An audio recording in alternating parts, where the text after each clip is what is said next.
sant leen gërëm leen ci àndandoo beeg télévision Futurs Médias benn waxtu jot na xibaaru digg bëccëg yi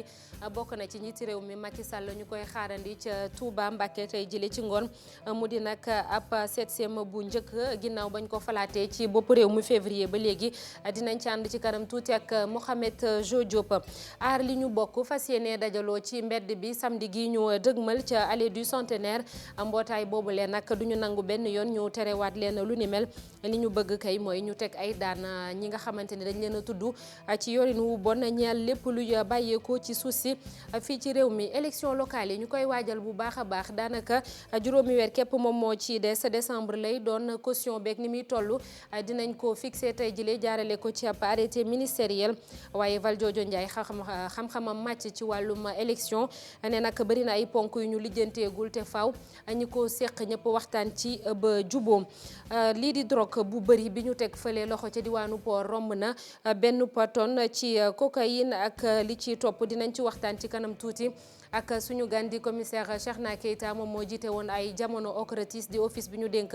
muy xeex lii di trafic stupéfiant wàllum tàggat yaram ak CAN football ba ca Égypte ki jiite fédération sénégalaise bu football Augustin Senghor di def ab taxaw seetlu ci phase de poule yi match beneen dina dox diggante Sénégal ak Ouganda ci huitième de finale aljuma ji lay doon tey nag dinañ leen waxtaanee ci équipe ougandaise boobee nga xam ne laalee nag bu Sénégal ñetti yoon ci ginnaaw waaye mënuñoo fexe ba am ndam ci kanamu équipe nationale bu Sénégal mbokk yi loolee tënk la ne suuti ñu yaatal ko.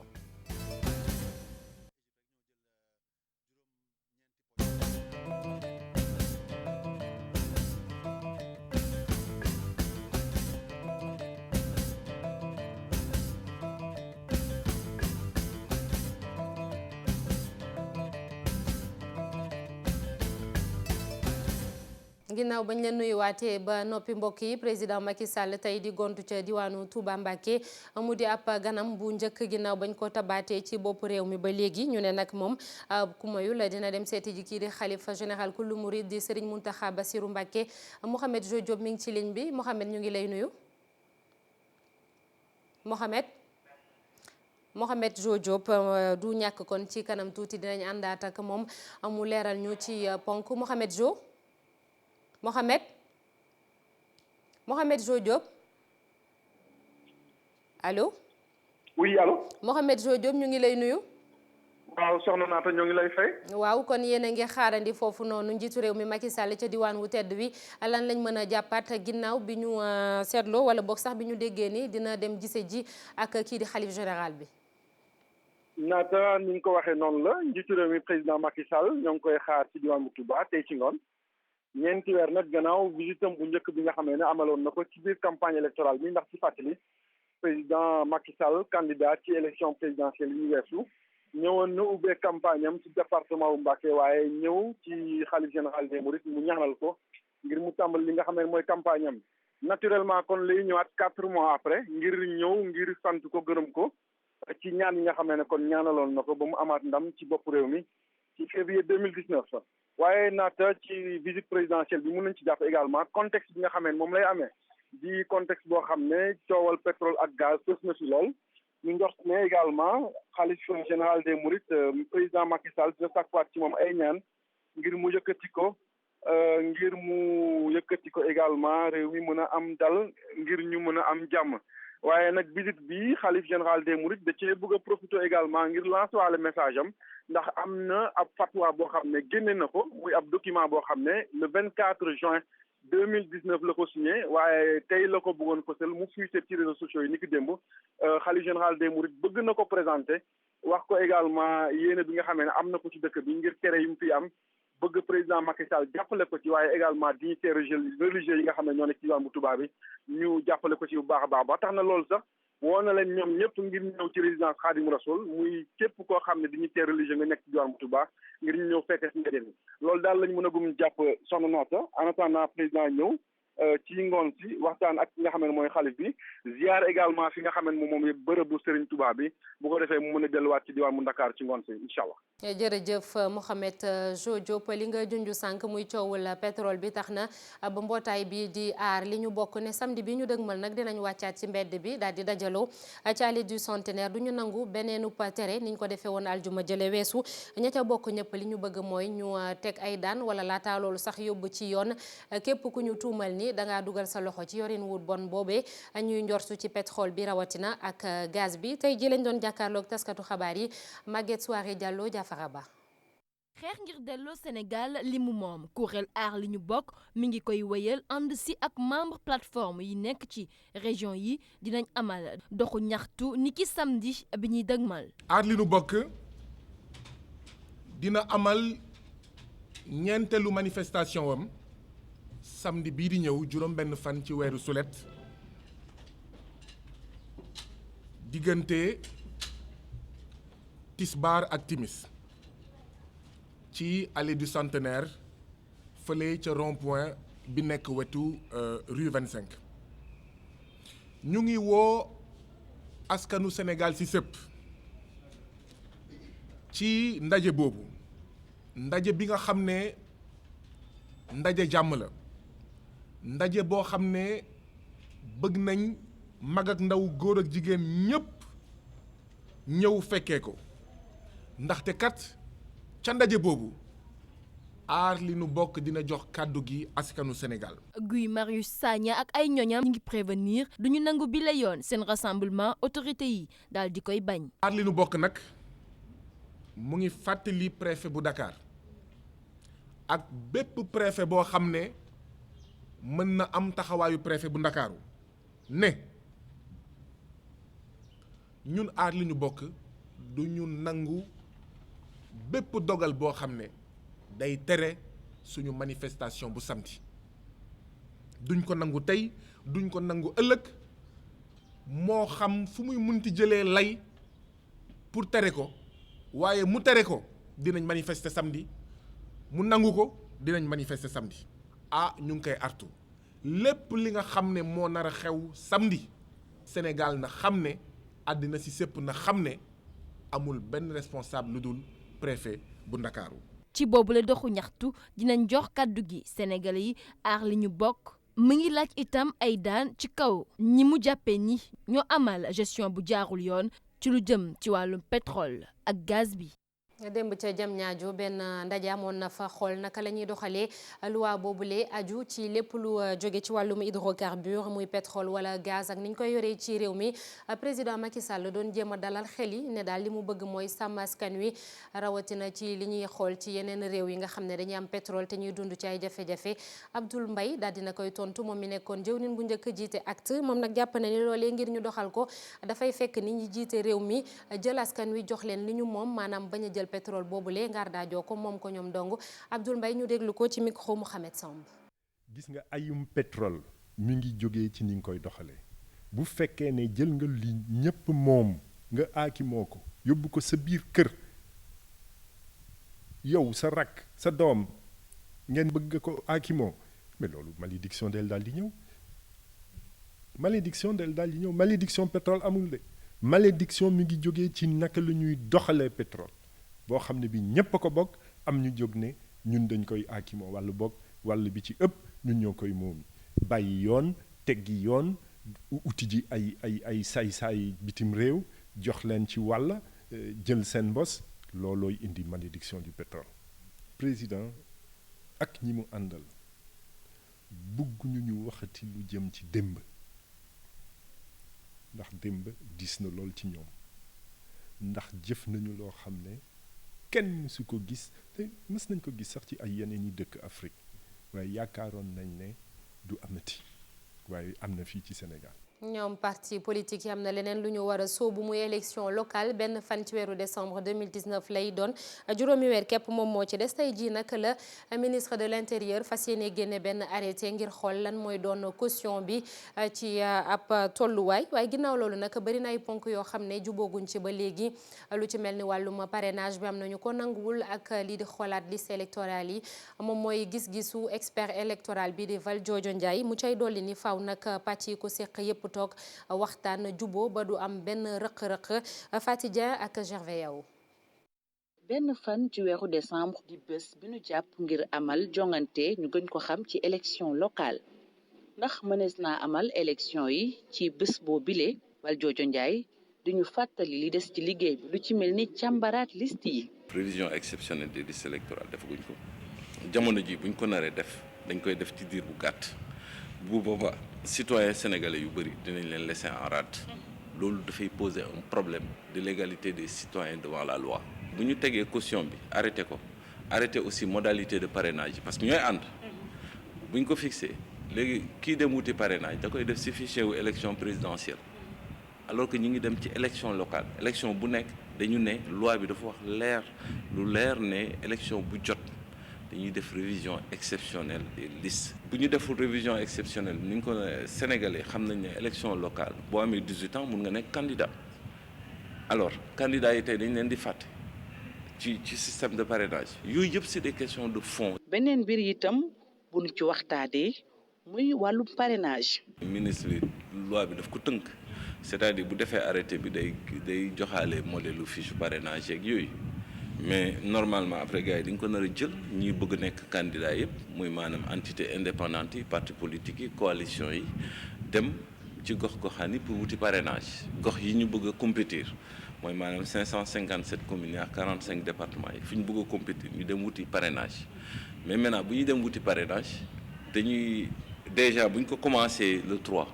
ça veut dire que sénégalais yi nar a am 18 ans le 1er décembre yëpp du ñu mën a bokk ci mbir mi. lu jëm itam ci caution di koppar yi ni joxe moom expert électoral bi ne dañoo war a xoolaat bu baax yooyu le koppar gën ko wàññi ndax mu woyof. élection koppar yi dañ ko nar a xoolaat bu baax naruñu ko jël di ko yóbbu ay niveau yoo xam ne sénégalais bu ko dégg day miir boo xoolee il faut que ñuy méngale citoyens sénégalais si seen droit yi mooy maanaam permettre à sénégalais bu ko soob bu bëgg nekk candidat mu mën a nekk candidat bu amee projet de société pour gox-goxaanam mu nekk candidat mooy maanaam nga oyofal mbir bi. moom Valdiodio Ndiaye ne lu ci mën a am mooy politique yi war nañoo mën a déggoo ci benn kàddu ngir askan wi. arrêté bi moom ñu ngi koy xaar ñetti fan ci weeru juillet. muy tey jii jërëjëf Faty Dieng ñooñee jiite commune yi ba noppi nag di élus locaux yi seenub jëwrin Omar Gueye mi ngi wax ak ñoom ci lii di dotation maanaam koppar gi ñu leen di jox di leen jàppale moom nag jëwrin bi jàpp rek ni xaalis boobule dañ ko yokk kon faw maire yi gën cee def li ñuy xaar ci ñoom maanaam di jàppale askan wi bu baax a baax ci seen i jafe-jafe ak lu ni mel Omar Gueye mu nga woon fële ca diwaanu Kaolack ñu déglu ko ci micro Ibrahima Diamé ak Faly Dieng. financement yi moom yokku na loolu moom mooy dëgg ndax 2012 fonds de dotation yi boo ko xoolee fukki milliards ak juróom-benn la 2019 ñaar fukki milliards ak ñeent fonds de dotation. fonds d'équipement yi 2012 fukki milliards ak ñaar la woon ak genn wàll 12 milliards 500 2019 egg na ba ñaar fukki milliards ak juróom ak genn wàll kon loolu yokku na. li nga xamante ni aussi mooy contribution économique locale voté nañ ko assemblée ay milliards lay indi ci collectivité yi. PACASEN indi na moom it lu bare lu mat ñeenti milliards donc loolu boo ko dajalee wax dëgg yàlla ñeenti milliards ci région bi laa wax boo ko dajalee lu bare lay doon pour collectivité yi léegi nag ñoom liñ leen di ñaan den ko sant mooy ñu jël ko utiliser ko mu dellu ci askan wi ci wàllu infrastructure yoo xam ni ku ci teg ku ko gis rek da ngay làmb daj comme ni ko président di defee dans le cadre de la mise en œuvre du PSE ndax bu ñu fàtte ni collectivité locale démembrement état la maire bi dafa bokk ci askan bi nga xamante ni ñoo ko tànn mu leen fa toogal mais dafa toogal état tamit. Alliance nationale des communautés pour la santé ANCS moom nag daal di jeexal ab caravane boo xam ne da ko doon amal mu ngi nag aju ci fexe ba ñi nga xamante ni dañuy jëfandikoo sinébar jaarale ko ci ay piqûre mën a wàññi li nga xam ne moo leen ci mën a dal mu di ab campagne boo xamante ni fond bi ñu dénk wàllum paludisme ak lii di sida tuberculose xeex ko ci àdduna wërngal këpp moom moo ko financé. ANCS lim ci nam mooy ci njeexital bi rek fexe ba loolee ñu ci bëgg kon jàppale ñu koy jëfandikoo résultat yi mën caa am. Coordonnateur national bi Alioune Badara Sow lay wuyoo ñu déglu ko ci micro Aïssatou Paye. li ñu nisaloon ci caravane bi mooy waxtaan ak askan wi jiital ci nag ñi nga xam ne ñoo nekk ca njombaxtal ga. objectif bi moo doon waaw ñaax leen sensibiliser leen parce que ba léegi ci réew mi am na ñoo xam ne xamuñu lan mooy programme de réduction des risques boo ko tuddee rek ñu foog ne yow da nga nekk fii pour encourager nit ñi ñu consommer ay drogue. Alliance nationale des communautés pour la santé Adja Maguette Mbodj jiite ko moom encouragé wul kenn pour nga consommer drogue mais ñun dañu réaliste dañu gis ne société boo xamante ni amul consommateur de drogue amul. C'est grâce à l'action de l'ANCS et d'organisations comme l'ANCS que ces cibles-là qui étaient yoo xam dañ leen beddi woon bàyyi leen fàtte leen ñu commencé leen intégrer ci réponse bi parce que am na si ñoo xam ne am nañ seen kër doom joo xam ne maa ngi koy def mais xamuñu woon fan la ñuy jaar pour boole ko ak waa kër docteur sax parce que dès que xale bi commencé di def yu mel noonu réflexe bi mooy dàq ko génne ko kër gi loolu janul maanaa loolu du loolu moo warat moo ñu tax a jóg. war nañ aussi continuer di ñaax askan wi balaa ñuy daanu ci problème bi. drogue bi ñu ngi koy waxtaanee fan yi yëpp ci réew mi lii di ONG Jamra nag jàpp ni ñëpp ñi ci yëngatu dañoo war a booloo nekk benn dank ngir gën koo mën a xeex. ONG Jamra ak Bamar Gueye mi nga xam ne moom moo leen di teewal fële ca comité interministériel ngir xeex drogue boobule di ab sinébar jàpp nag ni jamono ji narcotrafiquants yi dañoo mel ni lu teg bët Sénégal loolu Mame Birame Diouf ak Diafara Ba.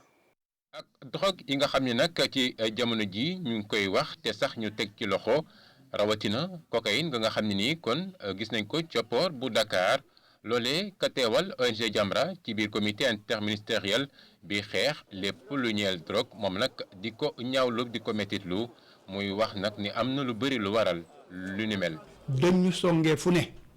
dëkk yu am alal yi dëkk si. suñu mbokk ñi jege xeetu asiatique yi ak Moyen-Orient ñooñu ñoo daan gën a jaay drogue bi yu si bari di jóg di ñu boor yi di jaar Europe des fois mais léegi Europe ak ñoom seen ñoom ñëpp dañu tëj seen frontière ñuy jaaree si biir Sénégal bi ñuy ñëw nag ndaxte li tax ñu fay jaar ni mu tëddee la dafay dëkk bu am jàmm dëkk boo xam ne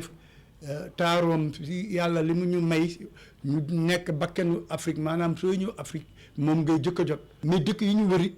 liñ ñaan suñu frontière dafa dem ba mel ne tame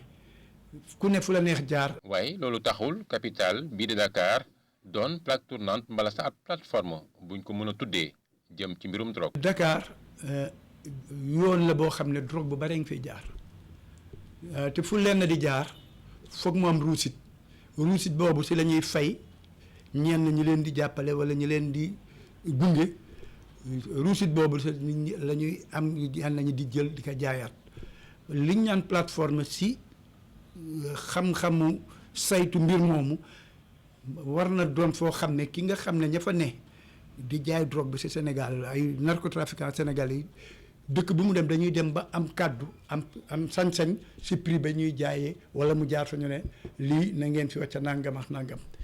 si seetlu amagul. gën a dooleel kaaraange gi waaye it ñu gën a boole jumtukaay ak matuwaay nga xam ne nii moom la ñu amal ci xeex bi mboolem acteurs yi ci nekk it ñuy ànd di amandoo combat bi loolee dina tax rek ñu wàññi bu baax a baax li ñuy gis jamono ji mbaa mu dañ fi. wujjante bi am diggante ñiy xeex drogue bi. moo tax yu bari di rëcc. vice-président réseau national des intervenants de lutte contre la drogue moom nag bëgg na rek ñu amal ay action yu am solo gën a mucc ayib ngir kat kaaraange gi yiy laaj mat sëkk.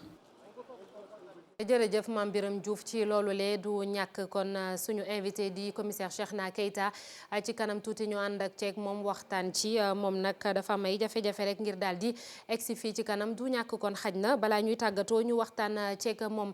ni ki drogue lii nag loo xamante li na ndaw ñi dañuy dem ba dootuñu ko mën a bàyyi muy téléphone portable ak ni ñu koy jëfandikoo ay smartphone muy xeetu téléphone yu mucc ayib bi mujjee génn xanaa kay waajur yi di gën a ubbi seeni bët mooy reportage u bis bi doxantu nañ ci benn njaboot bu nekk fii ci Almadi foofee nag xale yi ku ci nekk yor nga téléphone daanaka waaye waajur yi dañuy ubbi seeni gët bu baax a baax bañ ñu yem ci ay programme wala yenn mbir yoo xamante ni dafa romb seenub xel wala seeni gët Abib Faye defal nañu ci reportage ànd ceeg Modou Diop. ñi ngi toog ci ni mu gën a jekkee ci canapé gi ñoom xale yi sëgg ci seen téléphone yi fàtte nañ ne sax télé la ñu jàkkaar lool ku ci nekk yor sa téléphone doon loo xamante ni sa wétali la ci vacances yi. parce que su ma wéetee moom laay yor à part heure yu ñu war a lekk ci vacances bon duma ko quitté parce que nekk ci téléphone bi ak ci télé bi du benn genre ci télé bi y a des films et des dessins animés alors que dans mon téléphone je parle avec mes amis je communique avec eux. mën na ma su ma si nekkee comme ni ma si nekk tout le temps mën na ma yàkkal genre comme si que ma bañ a am moyenne parce que su ma ko yoree si année scolaire bi temps yu ma war a jàng temps boobu lay jël yor sama téléphone. ca wetu mag ji caatu kër gi moom téléphone am rek la xam te la ko ci soxal moo di YouTube. Monster High. C'est quoi? benn film de monstre yooyu noonu. jamono ji ak numérique bi doon na loo xam ne bokk na ci dundu njabootu njaayeen gi ki ne di seen mag moom ne lii nekkul leen loo xam ne lu aay la ci kër gi. du ma ni dañ leen yare téléphone dañ leen ko jox pour ñu koy foowee ci vacances ndax ni ma la ko waxee ñoom dañuy dem alxuraan bu vacances jotee waaye bu ñu nekkee ci kër gi ñi dañuy xëy liggéey ku ci ne dem pour bëgg ñu am benn occupation bu ñu jàngi jiwul dañ leen di jox smartphone yi comme ça ñu daal ci foo waaye itam dinañ seetlu luñ ciy joué. gone ak numérique doon loo xam ne lu dëggu la ci moom waaye teewul itam faaw rek ñu leen di saytu bu baax ndax itam ñu bañ a daanu ci ay ndëgg sërëx. na nga fexe ba xool lan lay def ci biir smartphone bi nga veiller si à ce que mu bañ a dugg ci yenn sites yi nga xamante ni c'est pas du tout cliquable quoi je dirais en interne. day koy surveiller xool fi muy dugg ak di toog a moom di waxtaan ak moom di ko jàng ndax xale loo ko wax rek la xam. jamonoy xarala yu yees yi bëri na lool njaboot yoo xam ne daañu jox seen doom yi lii di ay téléphone ngir ñu koy jëfandikoo loolee yépp ngir rek ñu gën a mën a ànd ak jamono ji ak coppite yi ci. leneen ci xibaar yi ak ESEA nekkoon ENEA muy école supérieure d'économie appliquée foofee nag benn daal ñu ne moom moo fa daanu ba tax na étudiants yi mer ba futu dakkal sax seenub jàng ñu ne bâtiment yi dañoo yàgg loolu rawatina fi ñu dëkk ak yenn ci yi nga xamante ni moo di fa ñu war a dem di fa gànnu reportage Aminata Mbare Sow Jaafara Ba. dal bi wadd fële ci école nationale d'économie appliquée la amee ci bâtiment G bi nga xam ni ay xale yu jigéen ñoo fay fanaan. tey bi ñu yeewoo fii ci ENEA ci bâtiment jigéen ñi dafa am kuy ñëw di raxas toilette bi chaque jour moom bi mu ñëwee dalu bâtiment bi dalu douche bi dafa daanu ci kawam donc maire bi dañ ko mujj jël yóbbu ko hôpital principal dañ ko évacuer. boo doxee tuuti rek yem ci beneen bâtiment buñ fa duggee ci toilette yi le image bi la ngay gis. kenn bu nekkee di sangu ci kaw léegi bu sangoo ba pare bu tëjee chasse bi yow boo ñëwee ci suuf di sangu ndox mi day wàcc sa kaw maanaam dal bi mënatul retenir dara loolay problème bi dal bi mënatul retenir dara de ce fait ndox mi day jàll constamment et li ci gën a dangereux mooy ndox mi ci courant bi lay jaar. dafa yàgg bi ñu sancee école bi ba léegi bâtiment yi kenn mësul leen réfection bu normal donc loolu mooy problème boo xam ne nii mu ngi ci ENEA te fépp lañ ko joytu kenn faale wuñu bu ñu demee ba muy wadd ça veut dire que c'est grave mënatul xaar et c'est urgent. tànge juddu ci étudiants yi lee ñoom ñu jàpp ni seen école bi lee ci atum 1963 lañ ko tabax boobu ak léegi ñu jàpp ne defaguñ ci ay liggéey ngir gën a téye bâtiment bi. suñu bâtiment yi dafa màgget dafa yàgg ENEA depuis sa création la fi bâtiment yi nekk donc ñun li ñuy laaj lenn la rek autorités yi nga xam ne ñoom ñoo en charge de cette affaire là ñu dimbali ñu réfectionner ñu suñuy bâtiment. ay doomu Sénégal ak ay étrangers ñoo fiy jàngee au total war nañu mat 280 ñu répartir leen ci lu toll ci juróomi ñetti bâtiment ñu fay fanaan ñoom ñuy woo bonne volonté yi ñu dugal seen loxo ngir ñu gën a tabaxaat seen école bile balaa ji yi di am ci école bi nga xam ni école de prestige la. COUD du centre des œuvres universitaires de Dakar daal di wax ci mbir moomu le nag kiy jiite service administratif ne nag ñoom sax nag bëggoon nañ koo defar waaye ba ñu xoolee ba xool mooy yëf yi daal yàqu-yàqu yi dafa jéggi dayoo ba dem nañu kalaame ko ñi nga xam ne ñoo di kilifa yi rawatina tamit waa protection civile ñu ñëw xool lan lañ ci war a def ndax bâtiment yi yàgg nañu loolu. Cheikh Sall moom moo jiite service administratif bu COUD ñu déglu ko ba léegi ci micro Fatimata Touré ak Modou Diop. étudiants yi ñu ngi naan. li ma wax lu am solo la ab dal moo effondré wu mais du dal c'est l'enduit de la dalle am na différence ñi nga xamante ni ñi ngi liggéey ci bâtiment xam nañ ni am na différence enduit dal bi moo fàq photo yaa ngi fii enduit bi moo fàq bokkul ak dal bu fàqee da ngay gis asamaan si enduit bi mooy liñ ciy raax teg ko ci kaw loolu moo fàq gaañ ki nga xam ne moo fay liggéey di travailleur COUD faj nañ ko ñibbi na këram nee nañ ko fii ak ñetti fan ñu gisaat ko. waaw bâtiment yi màggat na loolu wax nañ dëgg waa COUD jëkk wax ni bâtiment yi màggat na mais bâtiment yooyu ñun dañ koo doon COUD daawul gérer ENEA moo doon ESEA biñ ñu ko joxee dañoo ñëw ñu def nañu expertise bi ñu gisee maanaam saytu bâtiment yooyu gis nañ ni bâtiment yooyu suuf siñ ko tabax mooy suuf soosu nga xamante ni bi day dox day daw. gis nañ ni tamit foofa tamit nappe bi maanaam ndox mi dafa soriwul bu ko defee bâtiment yooyu dañuy xar bâtiment yooyu dañuy wàcc. beneen tabax boo xam ne dafa màgget mu di mosquée omarienne muy jumaay taal taal yi nekk fii ci corniche bi ba tax na kii di xalif bi Thierno Madani Tall lii di juróom-ñaari fan ci weeru juillet muy dimanche nag dafa woote benn bés boo xamante ni képp ku leen di jàppale indi li nga am ngir ñu defaraat ñu ne juma boobule yi nga xam ne ci atum 1980 lañ ko tabax woote boobule ñu jaarale ko ci imam grande mosquée omarienne di Thierno Seydou Nourou Tall ñu déglu ko ci micro Khadim Cissé.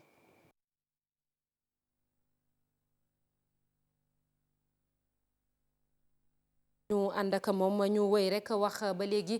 ci wàllum mbay ak soble si nga xamante ne nemmeeku nañ ay diwaan yu bëri ci réew mi baykat yi ba ñu noppee daanaka gisuñu dara ndax nee nañu ay jiw yu bon lañ leen jox loolee jaaxal bu baax a baax ñi nekk fële ca institut sénégalais de recherche dañoo daje fële ca Sangalkam ngir waxtaanee ci mbir yooyu le ñuy wax nag ñii di producteurs yi maanaam ñiy béy ñuy respecté yenn ci ay conseils yu ñu leen di jox ci wàllum ji yooyu le Ousseynou Thiam ak Ahmadou Bamba Samb teewee nañu ko.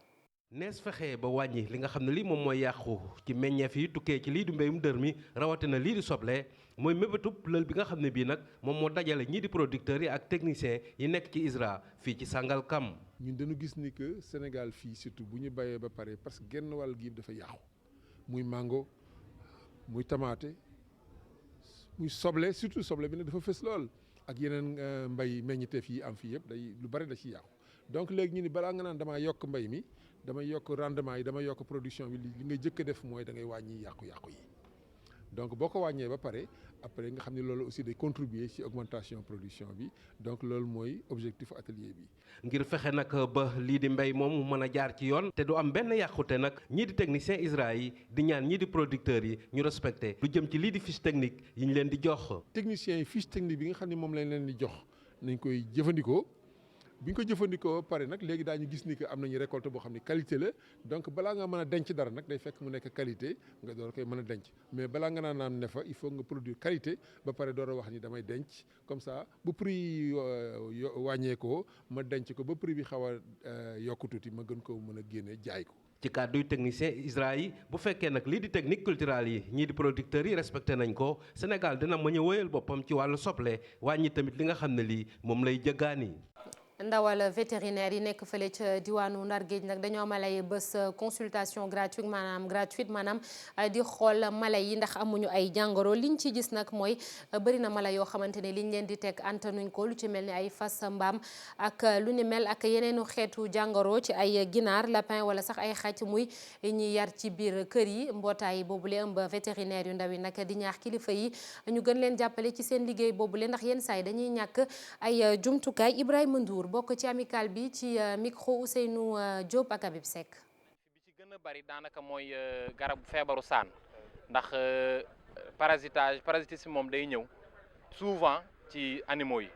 donc dañoo war a def ay programme yoo xam dañ leen war di déparasiter régulièrement donc loolu moom benn bu ñëw la bi mu weesoo ci fas yi am nañ lu bëree bëri fas yoo xam dañoo am surmenage musculaire maanaam am ay feebaru coono ndax du nopp lu bëri boo weesoo loolu dem ci xaj yi aussi dinañ fay am ay fas xaj yoo xam ni seen suivi vaccination dafa des ci matériel yu baax yi nga xam ne vétérinaires yi ñu ngi koy utiliser dans les pays étrangers ñun ñu mën cee jot donc loolu lañ koy ñaan rek appel boobu la te mu gestu élevage de Saint-Louis parce que école boo xam ne la école bu ancien la ñun sànq suñu journée yi bi ñu koy débuté benn doyen bi ko ouvrir kooku il est de bi mu fi génneeg léegi 1980 la donc école bu yàgg la buy former ay ñoo xam dañoo xarañ ci dëkk bi ñu sànni leen ci àll bi ñuy dimbali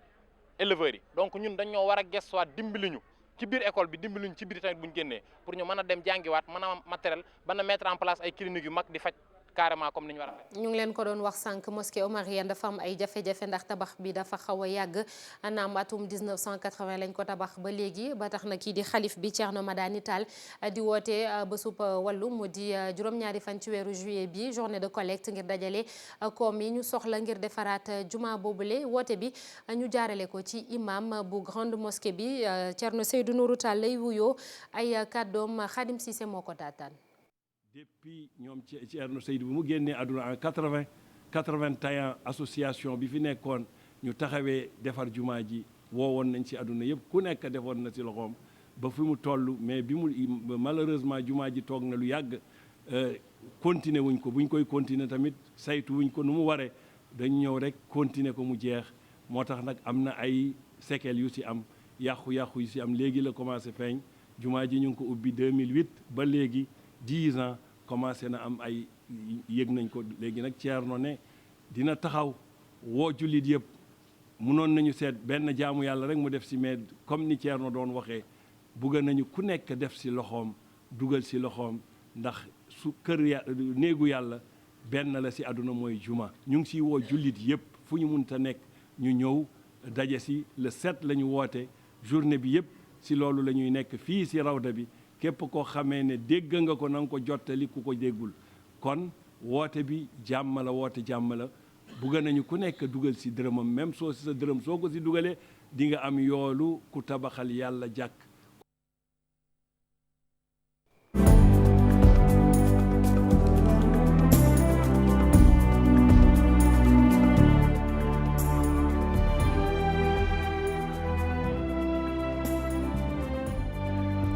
tàggat yaram ak CAN football Égypte 2019 fédération sénégalaise bu football di def taxaw seetlu ci phase bu njëkk ginnaaw ba Sénégal qualifié ci 8e de finale maître Augustin Senghor mi ko jiite jàpp nag ni équipe bi faaw ñu gën a dolli góorgóorlu ngir mën a daj seenub mbëbët moom maître Augustin Senghor ñu déglu ko ci micro Mamadou Ndiaye Ahmed Niang ak Mor Xarma. bilan boo xam ne yemb na ci suñu gët parce que li ñu doon xaar mooy qualifié nañu anam li ñu qualifié na aussi tamit dal na xel ci ñetti match benn but rek la ñu jël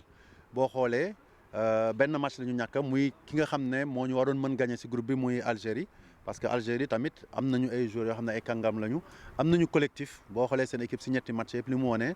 ñoom ak Maroc rek ñoo jël lu ñuy ak Égypte rek ñoo jël juróom-ñeenti poñ donc loolu wone na am nañu taxawaay donc ñoom ñu ñàkk ci ñoom ci anam yi ñu ñàkkee maanaam 1-0 ci bal boo xam ne peut-être contre-attaque la rax ci dolli tam gis nañ ne bu arbitrage bi jaaroon yoon xëj nañu égaliser mais loolu yëpp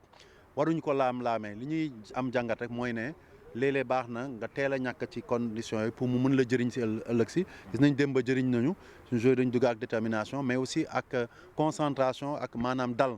joué match bi nank-nank ba taxale ko Kenya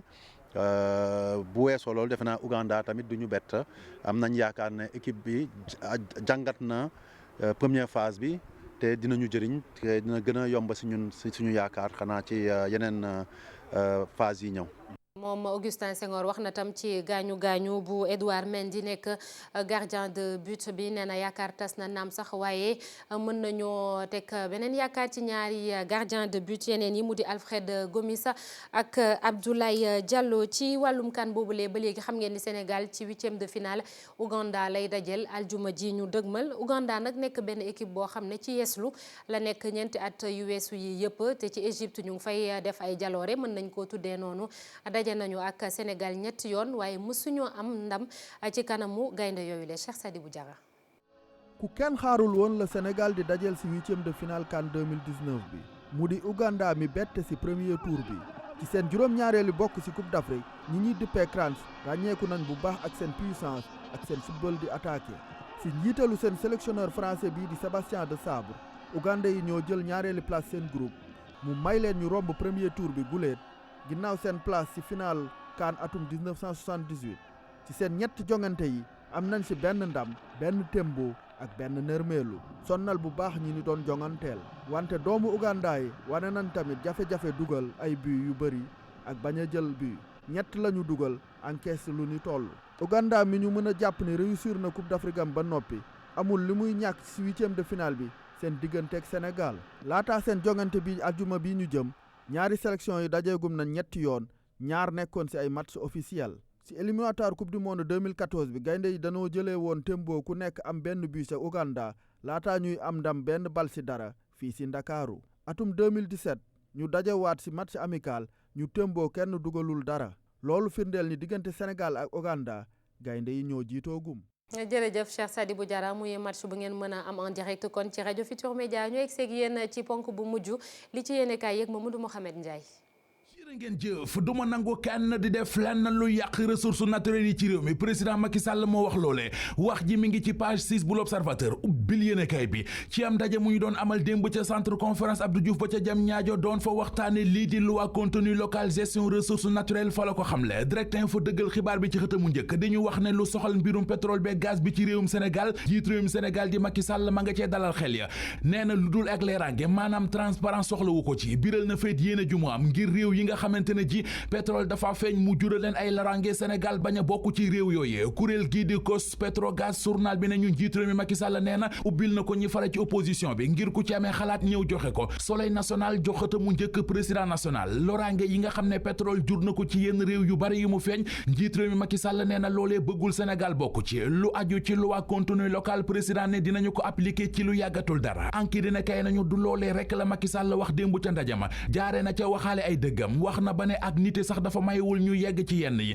te pétrole dafa mel ne cinéma léeg-léeg nga gis koo xam ne li muy dund amul fenn pétrole beeg coow li ci am Macky Sall ne ñu ci la Sénégal dana ca taxawaay ba war sàmm ressources naturelles yi am ci réew mi bañ a seetaan kenn di ko yàq ba di ko saax-saaxee ne pétrole feeñ na ci Sénégal rek du tax Sénégal mel ne ab àll ci Sud Quotidien mun nañu fa naataange la bëggal réewum Sénégal waaye ci kaw jàmm aku kaaraange naataange ci kaw dal ñu dale ci xët bu njëkku La Tribune fekkaat ko fa ba tey moom jiit réew mi Macky Sall journal bi boole ceeg di ñu fàttali kàddu yi mu yëkkati démb ca centre conférence Abdou Diouf ba ca Diamniadio li La Tribune jàngat ci kàddu yi Macky Sall yi moo di assurance lay joxe Libération moom le serment de Diamniadio la ko tuddee Eco moom la ñu bëgg a tuddee monnaie unique bi ñu bëgg ci biir réewi CEDEAO yi Le Quotidien dañu xamal ne xalaat boobee njiit réewum Sénégal di Macky Sall soowu ci moom CFA bi moo ko gënal waaye ci kaw ñu réformer ko soppi ci lu bari dorog bu bari bi douanub Sénégal jàppoon ca porum Dakar L'Observateur mi ngi ñuy wax ne ñi ñu ne dañoo fekk fa ñu denc dorog ba ñu tibb ca sàcc ca bëggoon ko yóbbu ñooñee teg nañu leen loxo ba tey jii ci la ñu leen di defeere parquet